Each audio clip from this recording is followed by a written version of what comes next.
Tudo começou com um sonho. Um sino tocando. Um bilhete na mesa da casa da minha avó. E o nome de Baba Vanga sussurrado pelo vento. Durante anos tentei esquecer Burgas. Enterrei minhas memórias, fechei as portas do passado. Mas quando ouvi aquela frase, voltem para Burgas, algo dentro de mim despertou. Voltei. E o que encontrei foi muito mais do que lembranças. Fitas antigas, vozes da minha mãe e da minha avó, gravadas em segredo. Documentos escondidos. E uma história que minha família tentou proteger a qualquer custo. Agora, tudo faz sentido. Mas só porque eu escolhi escutar. E quando finalmente entendi, já era tarde demais para eles. Mas não para mim. Inscreva-se para mais histórias que mexem com o coração e desafiam o silêncio. Começou com a lembrança mais simples. Um cheiro de pão quente no ar e o som do sino da bicicleta do padeiro atravessando a rua estreita de paralelepípedos onde minha avó morava, em Burgas. Eu devia ter uns 7 ou 8 anos e minha mãe me segurava pela mão enquanto corríamos até a esquina, torcendo para ainda restar uma rosca doce. Era uma rua tranquila, dessas que a gente só valoriza depois de adulto. Com casas baixas, janelas abertas, roupas no varal e vizinhos que conheciam seu nome. Naquela época, eu achava que o mundo inteiro era como aquele quarteirão. Mas tudo isso ficou para trás quando nos mudamos para Sófia. E durante décadas, ficou apenas ali, como um quadro empoeirado na memória. Até o dia em que ouvi o nome de Baba Vanga pela primeira vez. Foi num jantar simples, em um restaurante familiar em Sófia. Eu já era adulto, casado, e meu filho mais velho tinha acabado de começar a faculdade. O garçom, um senhor calvo com um bigode impressionante, contou que sua irmã havia ido até Petrich ver Baba Vanga, porque andava tendo sonhos estranhos com o mar. O comentário veio solto, no meio de uma conversa sobre peixes, como se fosse algo trivial. Mas quando ele falou o nome Vanga, minha esposa, que cresceu em Sandanski, ficou séria. Ela ainda está viva? Perguntou. O homem deu de ombros. Está, mas dizem que só vê quem precisa ouvir. E naquela noite, pela primeira vez em anos, sonhei com a rua da minha avó. Só que desta vez, ela estava vazia, sem pão, sem sinos, só o som do vento e um bilhete na porta. Voltem para Burgas. No começo, achei que fosse só nostalgia. Eu tinha perdido minha mãe recentemente, e é comum que lembranças antigas voltem nesses momentos. Mas os sonhos continuaram. No segundo, eu entrava na casa da minha avó e via tudo coberto de poeira. No terceiro, ouvia minha mãe chamando meu nome, mas a voz vinha de fora, da direção da praia. E foi só depois do quarto sonho, quando vi Baba Vanga parada na varanda da casa da minha avó, imóvel, de olhos vendados, murmurando palavras que eu não entendia, que decidi que precisava voltar. Minha esposa achou estranho. Você não pisa em Burgas há 30 anos, disse, mexendo no chá com aquele jeito calmo e cético dela. Por que agora? Respondi que era só uma curiosidade. Mas a verdade é que o nome dela, o rosto dela, a figura imóvel com a mão estendida no sonho, não me saíam da cabeça. Então, numa manhã fria de março, entrei no carro e dirigi sozinho, atravessando as montanhas cobertas de névoa, com a sensação de que algo me esperava. Cheguei em Burgas no início da tarde. Estava nublado, e o vento vindo do mar deixava tudo úmido e silencioso. Ao virar a esquina da rua da minha avó, senti o peito apertar. Estava tudo diferente. A casa ao lado havia sido demolida. A padaria, agora, era um mini-mercado com letreiro azul desbotado. E havia pichações nos muros que antes eram cobertos de era. Mas a casa dela estava ali, com a mesma pintura verde clara descascada, com o mesmo portão de ferro que rangia, com a mesma maçaneta que eu sempre tive dificuldade de girar quando criança. E para meu espanto, a porta não estava trancada.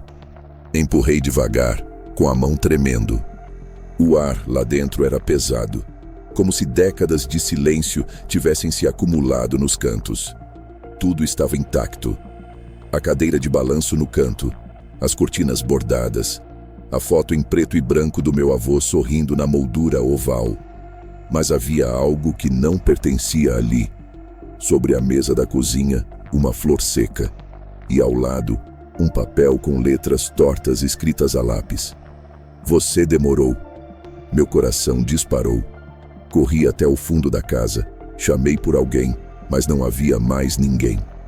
Nenhum vizinho reconhecia aquele bilhete. E ninguém sabia dizer há quanto tempo aquela casa estava aberta. Um deles, um homem idoso, disse apenas: "Você é o neto da Dona Helena, não é? Sua avó sempre dizia que alguém voltaria, mas ela morreu esperando." Voltei ao carro em silêncio. Por alguma razão, não consegui ir embora. Dirigi até a beira-mar. O vento aumentava. Sentei num banco e fiquei olhando as ondas, tentando entender o que tudo aquilo significava. Foi então que ouvi a voz. Não era alta, não era sobrenatural, era como se estivesse logo atrás de mim, como uma lembrança que ganha som. Voltem para Burgas. Me virei rápido. Ninguém. Mas no banco ao lado havia um objeto que não estava lá antes. Um pequeno rádio de pilha, antigo, desligado, com uma etiqueta colada na lateral. Patrick, 1991. Peguei o rádio com cuidado. Era o tipo de objeto que minha avó teria guardado, daqueles que pareciam sempre emitir um zumbido, mesmo desligado. O plástico estava gasto e os botões duros como pedra. Havia um fio solto na parte de trás e a antena estava quebrada na base, como se tivesse sido usada para apontar algo uma última vez. Mas o que me inquietava era o adesivo. Petrite, 1991. Um lugar, uma data, um recado. Baba Vanga morava em Petrite. E 1991 foi o ano em que minha avó morreu. No caminho de volta ao hotel, minhas mãos tremiam no volante. Cada farol vermelho parecia durar uma eternidade. E eu não conseguia parar de olhar para o banco do passageiro onde o rádio repousava, como se fosse uma criança adormecida. Havia algo estranho naquela viagem, uma coincidência insistente demais para ser descartada. Eu precisava entender. À noite, sentei-me diante da pequena mesa do quarto, abri meu laptop e digitei: Baba Vanga Rádio Burgas. Nenhum resultado relevante. Tentei mensagens gravadas Baba Vanga. Depois, previsões em áudio Baba Vanga. Tudo soava como exagero místico, sites sensacionalistas, nada concreto. Até que encontrei um fórum antigo, búlgaro, de relatos sobre visitas a vidente. Uma mensagem datada de 2005 me chamou a atenção. Ela me disse: "Você só vai entender quando o rádio tocar de novo. E quando tocar, volte para onde o mar se cala." Fechei o computador. O rádio estava em cima da cômoda. A luz do abajur fazia sombras nos botões. Caminhei até ele, respirei fundo e girei o botão de volume. Nada. Nenhum chiado. Tentei sintonizar alguma frequência mesmo sem antena. Nada. Encostei o ouvido e apertei o botão de ligar uma última vez. E então, por um segundo, um chiado. Longo, sufocado, como se um som antigo estivesse tentando atravessar décadas para me alcançar. Mas foi só isso. Depois, silêncio. Voltei à cama com o rádio ao meu lado. Dormi mal. Tive outro sonho. Estava no quintal da casa da minha avó, em Burgas. As parreiras estavam secas, as cortinas da casa esvoaçavam e no fundo do jardim, perto do muro, alguém escavava o chão com as mãos. Era minha mãe, mas seu rosto estava desfocado e ela repetia: "Eles não sabem. Eles nunca souberam." Quando me aproximei, ela se virou e apontou para a janela da cozinha. Baba Vanga estava lá, de pé, olhos cobertos, boca imóvel. E mesmo assim, eu a ouvia claramente em minha mente. "Você tem que ouvir." Acordei encharcado de suor, coração batendo no peito como um tambor. No café da manhã, liguei para minha irmã. Fazia meses que não conversávamos com calma. Fui direto ao ponto. Você lembra se a vovó tinha um rádio antigo? Ela hesitou. Aquele marrom de botão duro. Lembro. Acho que ficou com a mamãe. Por quê? Contei apenas parte da história. Ela riu. Você sonhou com a vovó e agora quer virar arqueólogo de lembranças, é isso? Insisti. Perguntei se ela lembrava de algo que nossa mãe ou a avó tivessem dito sobre Burgas. E aí ela parou de brincar. Na verdade, sim. Um mês antes de morrer, a mamãe disse que precisava ir para lá. Falava em voltar para a casa da mãe dela. Disse que esqueceu algo. Mas o pai não deixou. Disse que era bobagem. Depois dessa ligação, algo mudou. A viagem já não era apenas uma busca por memórias. Era uma convocação. Eu voltei à casa da minha avó no mesmo dia. Comprei flores no mercado. Não por devoção, mas por respeito. Entrei. O bilhete ainda estava sobre a mesa. Peguei, virei a folha. Do outro lado, uma frase que antes eu não tinha visto, em letras minúsculas. Nem tudo ficou no passado. Fiquei gelado. Olhei ao redor. Havia algo a mais naquela casa, algo que pedia para ser encontrado. Subi as escadas. O segundo andar sempre fora um espaço fechado, guardado. Era onde minha avó dormia, onde ela escondia as coisas mais importantes. A maçaneta rangeu. O ar era mais frio ali em cima. No canto do quarto, uma cômoda coberta por um lençol branco. Retirei o pano e vi uma caixa de madeira. Dentro dela, cadernos. 3. Capas duras, encardidas. A letra da minha avó preenchia cada página. Mas algo me chamou mais atenção. Uma carta, dobrada dentro do terceiro caderno. Era endereçada à minha mãe, sem data. Dizia: se um dia você voltar e ele estiver com você, mostre a ele o que ficou enterrado sob as parreiras. É dele por direito. Mas só se ele ouvir. Só se ele lembrar dos sinos. Porque tudo começou com o pão. Meus olhos se encheram de lágrimas. Não era só um retorno. Era uma missão interrompida. Alguém precisava me fazer lembrar. E só alguém como Baba Vanga poderia saber disso. Naquela manhã voltei ao quintal da casa da minha avó como se carregasse algo nas costas. Não o peso físico de uma pá ou uma caixa, mas o fardo daquelas palavras. O que ficou enterrado sob as parreiras. É dele por direito. A frase latejava na minha mente como se tivesse sido escrita ontem. O chão ainda estava seco, mesmo com a umidade do ar. As parreiras mortas há anos se erguiam como ossos retorcidos. Peguei uma enxada no galpão velho, o mesmo onde eu e meu primo brincávamos de se esconder quando éramos crianças, e comecei a cavar. No início era só terra dura, raízes finas, pedras. Mas depois de algumas dezenas de minutos, algo diferente. Um som oco. Uma madeira. Cavei com mais cuidado. Removi as últimas camadas com as mãos. E ali, sob a terra, estava uma caixa de metal. Tinha o tamanho de uma mala pequena, com dobradiças antigas e um cadeado enferrujado que já havia se partido por si só. Abri devagar. Dentro havia 2 objetos. Um envelope envelhecido com o nome da minha mãe, escrito em letra tremida, e um rolo de fita cassete envolto em um pano bordado. O envelope continha apenas um papel com 3 palavras: ouça e entenda. Na hora, não pensei em mais nada. Entrei correndo na casa com a fita na mão, como se tivesse 12 anos de novo e tivesse achado um tesouro. Peguei o rádio antigo que havia encontrado na beira-mar. Girei a tampa traseira com uma chave de fenda improvisada. E sim, ele tinha um compartimento para fita. Coloquei. A fita começou a rodar. Um chiado, depois silêncio. E então, uma voz. Não era a de Baba Vanga. Era a voz da minha avó. A fita devia ter sido gravada muitos anos antes, mas sua voz era clara, direta. Ela dizia: se você está ouvindo isso, então quer dizer que finalmente voltou. E que talvez esteja pronto. Eu guardei essa mensagem porque um dia alguém teria que ouvir. Seu avô sabia. Sua mãe também sentia. Mas foi você quem carregou isso em silêncio. Pausa. Respiração. Um leve tremor na voz. Em 1959, eu fui até Petrich. Ninguém sabia. Fui sozinha.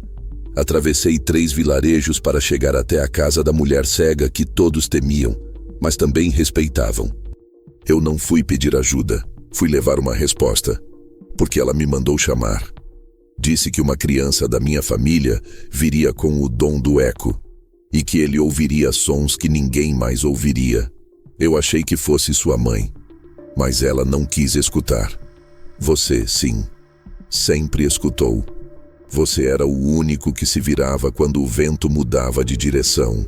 O único que ouvia o sino antes do padeiro dobrar a esquina. Meus olhos se encheram. Eu me lembrava disso. Pequenos detalhes. Como eu sabia desde muito novo, quando alguém ia bater à porta, mesmo sem ouvir passos. Como o som da rua às vezes parecia chegar antes do tempo, mas ninguém jamais mencionou nada. Era só sensibilidade, diziam. A fita continuava. Naquele dia em Petrich, Baba Vanga pegou minha mão e disse: um dia, quando tudo parecer perdido, quando a cidade for só um vulto na memória, ele terá que voltar. E ele terá que decidir se vai lembrar, ou se vai fingir que não escuta. Eu perguntei: lembrar o quê? E ela respondeu: lembrar que nem toda herança é feita de ouro. Algumas vêm com dor, mas são essas que transformam os que ficam. A fita parou. O rádio emitiu um chiado longo. E então, silêncio. Um silêncio tão denso que parecia preencher o quarto. Eu não conseguia respirar. Meu coração estava em disparada. Levantei. Caminhei até a janela. O céu estava fechado. Mas lá fora, de pé, encostada na cerca, estava uma senhora de lenço preto na cabeça. Cabelos brancos saindo pelas laterais, imóvel, encarando a casa. Desci correndo as escadas, abri o portão e atravessei a rua. Ela ainda estava lá. Olhos pequenos, fundos, pele enrugada. Parecia uma das mulheres da geração da minha avó. Quando me aproximei, ela disse apenas: "Você ouviu. Agora precisa decidir se vai escutar o que ficou, ou seguir como se não tivesse ouvido nada." Antes que eu perguntasse qualquer coisa, ela se virou e foi embora, lentamente, arrastando os pés. Quando virei a cabeça para tentar entender o que tinha acontecido, ela já havia desaparecido no fim da rua. Voltei para dentro, sentei na cadeira da sala e encarei a fita parada no rádio. Ao lado, o envelope, o pano bordado e a carta da minha avó. Era como se tudo estivesse esperando por esse momento, como se cada detalhe daquela história estivesse montado pacientemente durante décadas. E agora, tudo estivesse diante de mim. Mas eu ainda não sabia o que significava eco. E nem porque Baba Vanga dizia que eu teria que decidir. Decidir o quê? Voltar para o quê? Lembrar de quem? E por que no fundo da caixa de metal, sob o pano bordado, havia uma segunda fita? Peguei a segunda fita com as mãos trêmulas. Era idêntica à primeira. Mesma marca, mesmo tipo de rolo, mesmo tom amarelado do tempo. Mas havia uma diferença. Um número escrito com caneta vermelha sobre o rótulo. 2. Nenhuma data, nenhum nome. Apenas isso. Respirei fundo. Coloquei no rádio. O chiado veio primeiro. Um chiado mais longo, mais instável. Depois, uma pausa. E então, a voz. Desta vez, não era a minha avó. Não era a mesma cadência.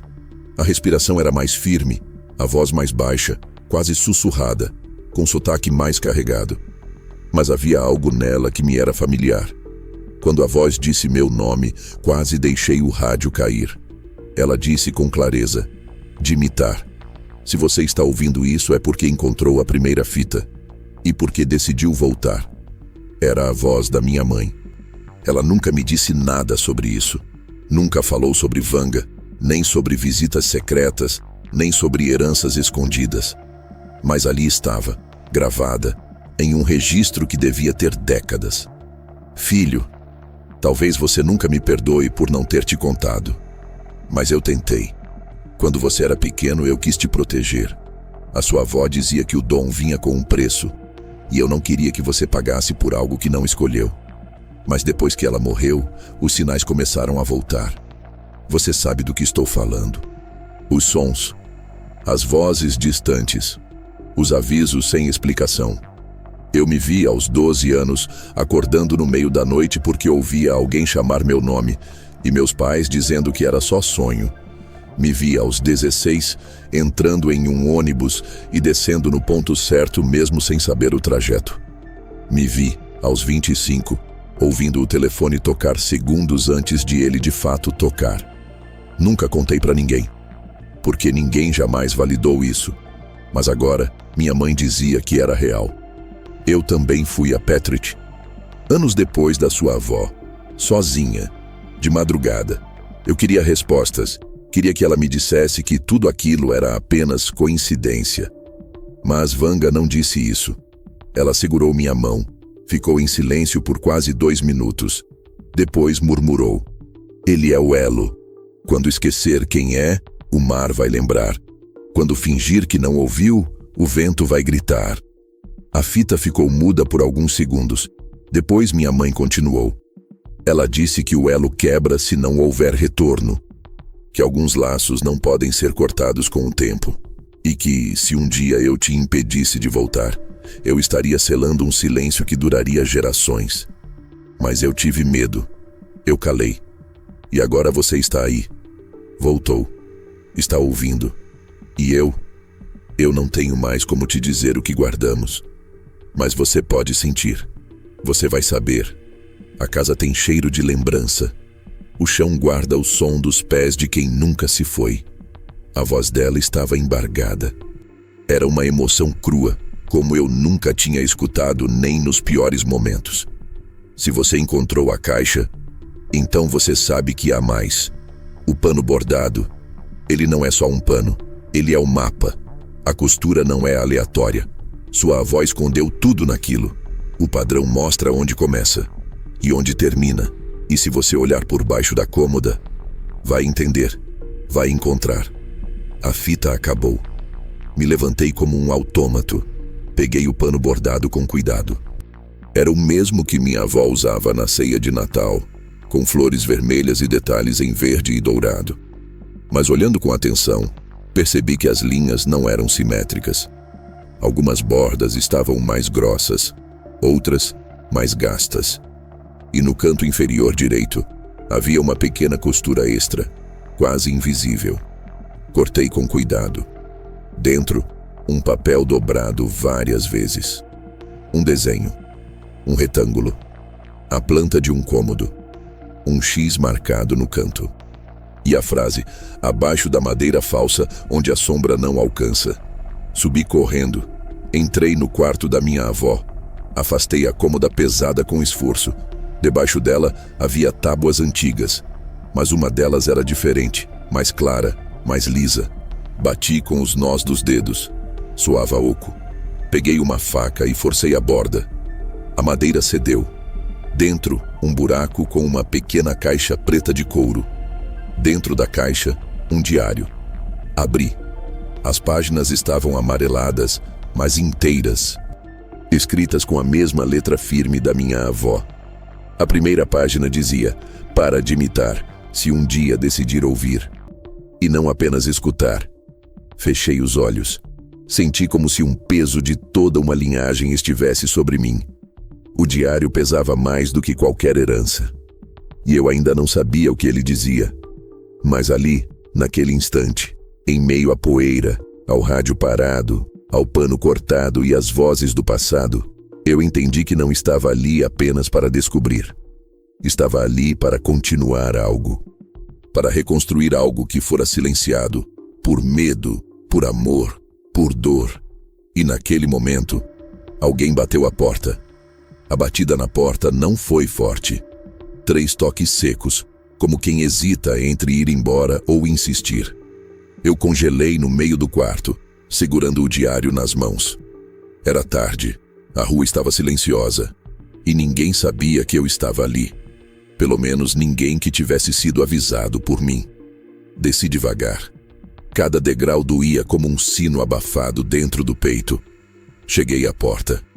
Não havia ninguém na frente da casa. Mas pendurado no portão de ferro, preso por um fio de juta, havia um pequeno envelope. Meu nome escrito à mão, em letras curvas, cuidadosas, quase como as da minha avó. Olhei para os lados. Ruas vazias, céu fechado. Peguei o envelope, entrei, tranquei a porta e sentei na mesa da cozinha. Abri com dedos trêmulos. Dentro, uma folha dobrada 2 vezes. Uma única frase. O que está guardado no diário precisa ser lido em voz alta. Só assim será ouvido. Abaixo, uma assinatura. Não era um nome, era um símbolo. Um triângulo com um ponto no centro. Nunca tinha visto antes, mas aquilo não parecia apenas simbólico. Era um lembrete, um chamado. Voltei ao quarto com o bilhete na mão. Sentei na cadeira de balanço da minha avó com o diário no colo. Abri na primeira página e encarei aquela dedicatória mais uma vez. Para de imitar, se um dia decidir ouvir e não apenas escutar. Virei a página. A caligrafia era firme, como se cada palavra tivesse sido escrita com a certeza de que resistiria ao tempo. Comecei a ler, em voz alta, baixo, intenso, como se eu mesmo fosse a fita. Em 1952, o mar de Burgas me contou um segredo. Eu estava sentada na areia com o seu avô.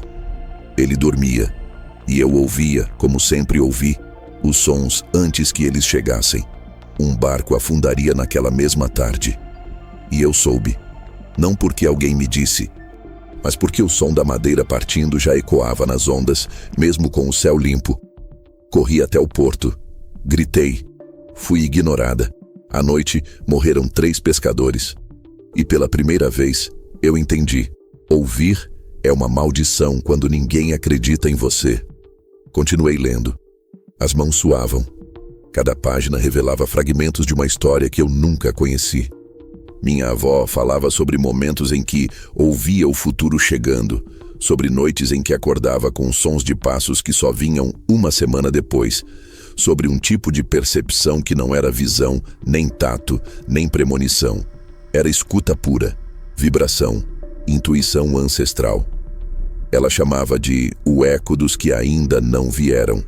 Dizia que alguns da nossa família nasciam com isso, mas que quase todos silenciavam por medo, ou vergonha, ou solidão. Então, no meio do diário, uma página arrancada. E depois, outra com apenas 3 palavras. Eu não quis. Seguidas por um espaço em branco. E em seguida a confissão. O rádio era dela. Eu menti, disse que comprei. Mas Baba Vanga me deu e me disse: você não vai entender agora, mas um dia seu neto vai ouvir essa voz. E quando ele ouvir, você já não estará mais aqui. Então guarde e diga que volte, porque Burgas não é só memória, é espelho. Fechei o diário. Lágrimas escorriam. Era demais para uma noite só. Levantei da cadeira, fui até a janela e fiquei ali, olhando a rua deserta como quem espera um sinal. Então, ouvi. Um som. Não era um carro nem passos. Era o sino. Aquele sino. O da bicicleta do padeiro. O mesmo som da minha infância. Mas era madrugada. Não havia ninguém na rua. E mesmo assim, ele tocava. Fraco. Como uma lembrança ganhando corpo. Desci correndo, saí pela porta da frente sem pensar. Olhei para os 2 lados. Nada. Mas o som vinha do final da rua, onde a calçada terminava e a vista se abria para o mar. Fui até lá. A brisa estava mais forte. O vento trazia um cheiro de pão recém-saído do forno, impossível de explicar. Parei no fim da rua. Um vulto estava parado ali, sentado num banco. Era uma figura pequena, coberta por um xale escuro. Virei o rosto por um instante, assustado com o som de um portão batendo. Quando olhei de volta, o banco estava vazio. No lugar, uma fita. Sim, Mais uma. Enrolada em tecido de linho. Prendi a respiração. Peguei com cuidado e voltei para casa. Meu coração batia como um tambor. Coloquei a fita no rádio. Silêncio. Depois um chiado. E então, a voz dela. Dimitar. Você está ouvindo isso porque aceitou. Porque não fugiu. Porque escolheu escutar. Eu sou Vanga. E o que você precisa entender está prestes a acontecer. A voz era serena, pausada, como se soubesse exatamente o peso de cada palavra que carregava. Mas o que me arrepiava não era o tom. Era o fato de que aquela gravação, feita sabe-se lá quando, parecia falar diretamente comigo. Não no sentido vago de uma profecia genérica, mas como se ela tivesse gravado cada sílaba, esperando que, um dia, eu estivesse exatamente naquele ponto da vida, naquela noite, naquela casa. Dimitar, ela dizia. Quando você era pequeno, sua avó me escreveu. Ela não veio até mim dessa vez. Mandou uma carta. Dizia que o menino ouvia antes dos outros. Que quando o sino tocava, você já estava esperando na calçada. E me perguntou, isso é um dom ou um fardo? Eu respondi, é ambos. A fita chiava, engasgava entre uma frase e outra, como se o tempo disputasse com a mensagem o direito de resistir. Há coisas que não se veem, mas que moldam tudo. O som que chega antes do fato, a intuição que empurra antes da queda. Você herdou isso. E agora precisa escolher. Vai voltar para Sófia, fechar a casa, guardar os cadernos, ou vai abrir a porta que seus avós nunca ousaram atravessar? Ela fez uma pausa longa. Parecia que até o rádio estava prendendo o fôlego junto comigo. Se você quiser saber o que está escondido debaixo do tempo, vá até o cais. Mas vá antes do sol nascer, porque quando ele nascer, será tarde demais. A fita parou. O chiado sumiu. E de repente, tudo estava em silêncio. Um silêncio cheio de significados, como se a própria casa estivesse me esperando decidir. Olhei o relógio. 3h20 da manhã. Faltavam menos de 2 horas para o nascer do sol. Vesti um casaco, peguei o diário, a fita, o pano bordado e coloquei tudo em uma mochila. Desci as escadas com o coração apertado, atravessei a rua deserta e caminhei em direção ao mar. O céu ainda era escuro, mas já tingido de um azul profundo, quase violeta. O vento vinha mais gelado agora, como se tentasse me empurrar de volta. Cheguei ao cais. As luzes dos postes piscavam, algumas já apagadas. O lugar estava vazio, exceto por um homem. Um pescador, talvez, sentado ao lado de um barco pequeno. Ele me olhou. Não disse nada. Apenas acenou com a cabeça, como se soubesse que eu vinha. Andei até a ponta do cais, onde o concreto termina e começa o mar escuro.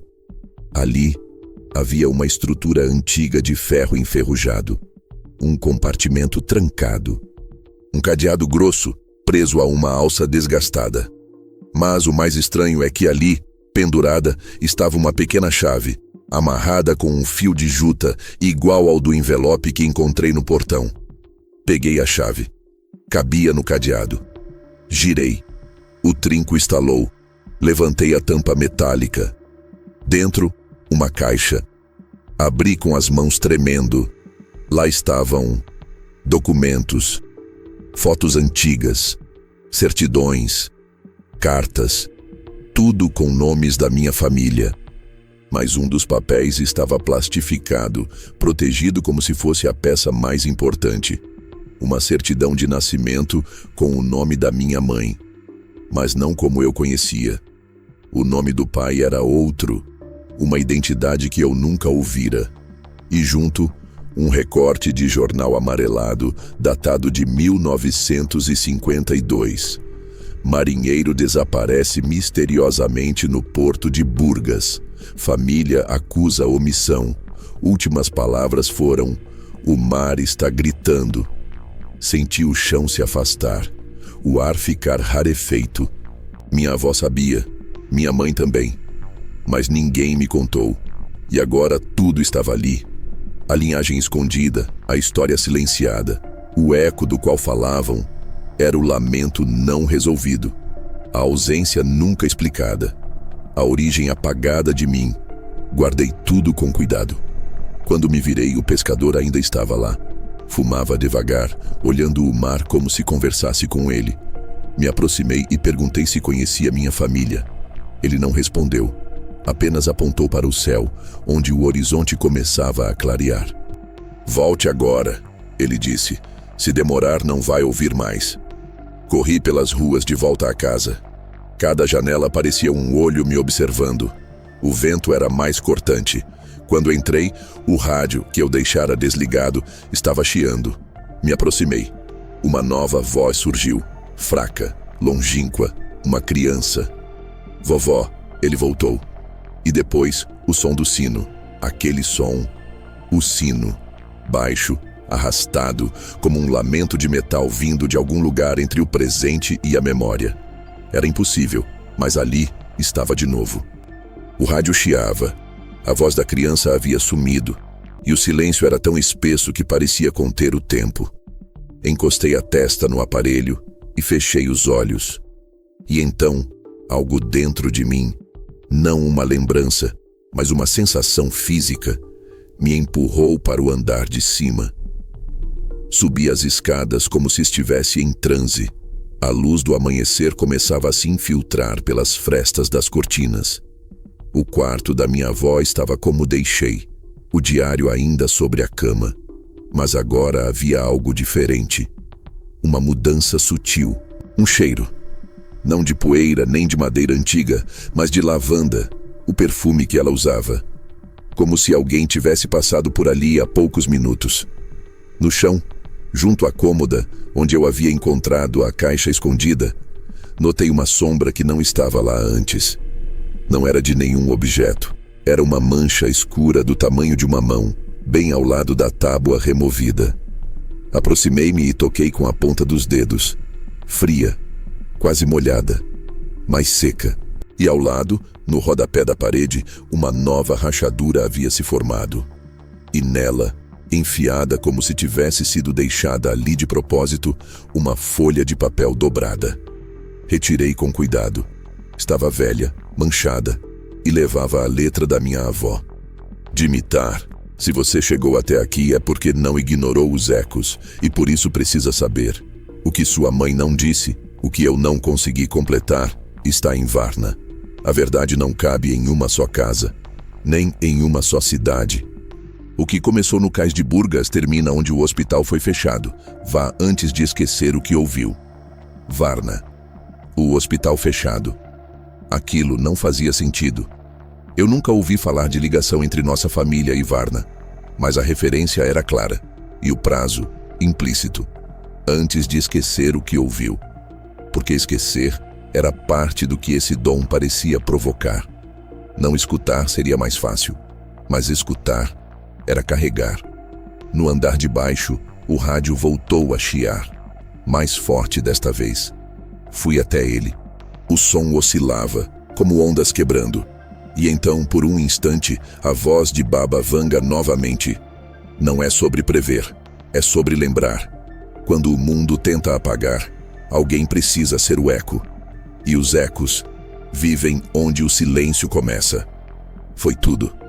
A fita se soltou do rolo, como se tivesse chegado ao fim. E no canto da sala, como se tivesse caído de algum lugar alto, uma fotografia que eu nunca tinha visto. Minha mãe, jovem, em pé em frente ao Hospital Regional de Varna. E ao seu lado, o mesmo homem da certidão de nascimento esquecida no cais. O mesmo nome do marinheiro desaparecido. A mesma assinatura do relatório da guarda costeira. Ele estava vivo, ao menos naquela época. E então tudo fez sentido.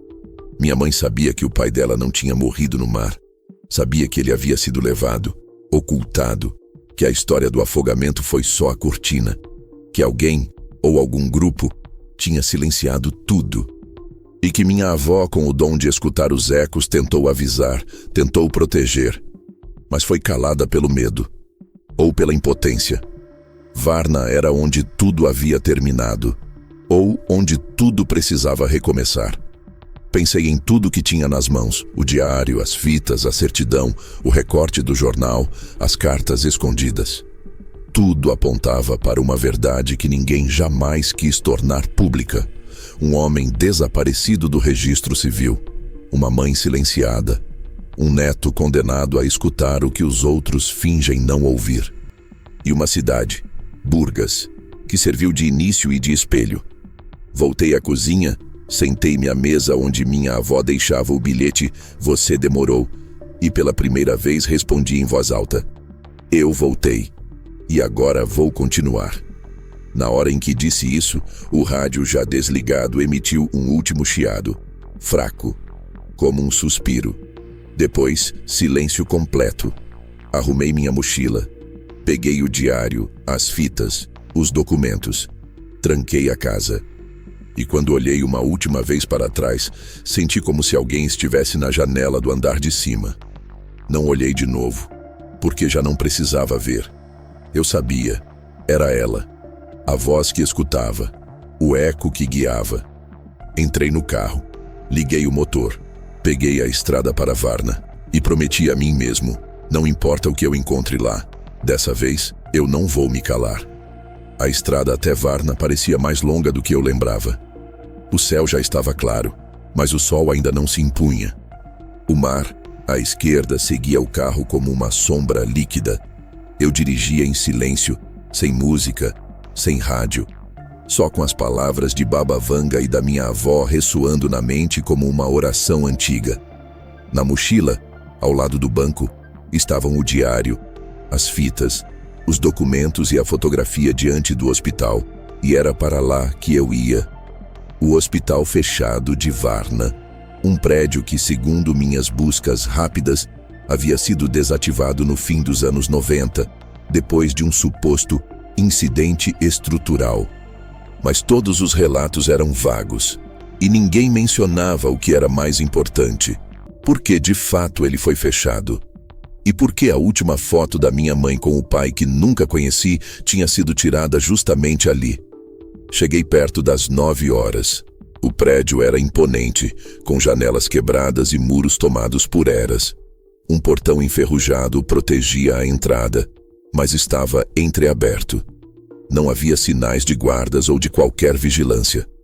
Era como se o hospital estivesse esquecido por todos, exceto por mim. Atravessei o jardim interno pisando em folhas secas. O cheiro era de mofo, abandono e algo mais denso: memória. Entrei devagar. O saguão principal ainda tinha parte do balcão de atendimento, fichas espalhadas pelo chão, cadeiras tombadas. Subi as escadas guiado por uma intuição que já não questionava mais. E no segundo andar, à esquerda, encontrei uma porta com uma placa semi-arrancada: Arquivo Médico. Empurrei. Estava destrancada. Lá dentro, um mundo de poeira. Armários abertos, pastas jogadas, papéis com datas esquecidas. Mas ao fundo, trancada em um armário de metal, uma gaveta chamava a atenção. Forçada, como se alguém tivesse tentado abri-la antes, mas sem sucesso. Peguei uma chave antiga que estava dentro do diário da minha avó, até então sem função. E tentei. Funcionou. Dentro, uma pasta fina com poucos papéis. O nome na capa: Petar Dimitrov. O nome do homem na certidão: meu avô. As folhas estavam amareladas, mas legíveis. Contavam uma história seca, burocrática, sem emoção. Internado voluntariamente após episódio psicótico. Relatos de ouvir sons antes que ocorram. Alegações de que podia prever acidentes. Tratamento com medicamentos sedativos. E, por fim, a última anotação, datada de 1953. Transferido para o setor restrito. Isolamento, sem visitas. Depois disso, nada. Nenhuma alta, nenhuma morte registrada, nenhum encaminhamento. Fechei os olhos. O hospital não tinha sido apenas um local de tratamento. Tinha sido prisão, silenciamento e talvez algo pior. Meu avô foi calado por ouvir demais. Minha mãe escondeu isso por medo de que o mesmo acontecesse comigo. E minha avó Lutou até o fim para manter viva a única coisa que restava, a escuta. Mas naquele momento eu sabia. Não era só sobre eles, era sobre todos os que foram silenciados. Os que, como Petar, como Helena, como minha mãe, ouviram o que ninguém queria aceitar. O eco que antecede o acontecimento. A sensibilidade que incomoda os que vivem presos ao controle. Saí do hospital com os documentos na mão. Lá fora, o vento soprava forte. Mas não era só o vento. Era como um sussurro. Um sopro que dizia: agora, eles sabem. Voltei para Burgas dias depois. Enterrei o diário da minha avó aos pés da parreira seca, onde tudo começou. Plantei flores ao redor. No portão da casa deixei uma placa escrita à mão. Aqui viveu quem escutou o que ninguém quis ouvir. Na semana seguinte, dei entrada no cartório com os documentos que comprovavam a identidade do meu avô. Pedi a retificação dos registros da minha mãe. Reescrevi a parte que foi apagada da história da minha família. E naquele mesmo mês, publiquei um artigo, um relato. Não sobre Baba Vanga, nem sobre visões, mas sobre memória, sobre ecos, sobre como às vezes a verdade sussurra e só os que escutam com o coração aberto conseguem ouvi-la. Hoje, quando volto a Burgas, ainda escuto o sino do padeiro, mesmo que ele já tenha se aposentado há anos, porque o sino nunca foi só o sino. Foi o começo, foi o chamado, e foi a prova de que Baba Vanga estava certa. Voltem para Burgas, ela disse. E quando eu voltei, entendi tudo. Mas para alguns já era tarde demais. Deixe seu comentário. Você já sentiu que algo antigo te chamava de volta?